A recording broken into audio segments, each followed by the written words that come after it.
Hello friends.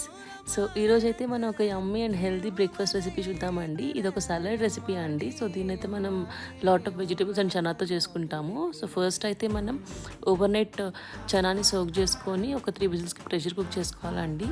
So ఈ గ్యాప్లో ఏం చేద్దామంటే వెజిటేబుల్స్ మనకు కావాల్సినవి అన్నీ ఇలా చాప్ చేసుకుంటాము. నేనైతే cucumber, carrot, onions and capsicum use చేశానండి రెసిపీ కోసం.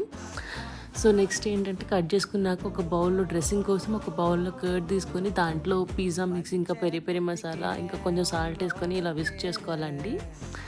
సో ఇలా మిక్స్ చేసుకున్నాక ఒక క్రీమీగా వస్తుంది. సో నెక్స్ట్ చూసారు కదా చాలా మెత్తగా ఉడికిపోయింది. సో దాని తర్వాత ఏం చేయాలంటే మిక్సింగ్ కోసం ఒక బౌల్ తీసుకొని క్యారెట్, క్యాప్సికమ్, క్యూకంబర్ ఇంకా ఆనియన్స్ వేసుకోవాలండి. నెక్స్ట్ వచ్చి చనా కూడా వేసుకోవాలి బాయిల్డ్ది. మిక్స్ చేసుకున్నాక దాంట్లో మనం తయారు చేసుకున్నాం కదండి డ్రెస్సింగ్ వేసుకొని జస్ట్ దాన్ని టేస్ట్ చేయడమే. ఇంకా చాలా యమ్మీగా ఉంటుంది, హెల్తీ కూడా అండి. సో ట్రై చేయండి ఒకసారి అందరూ.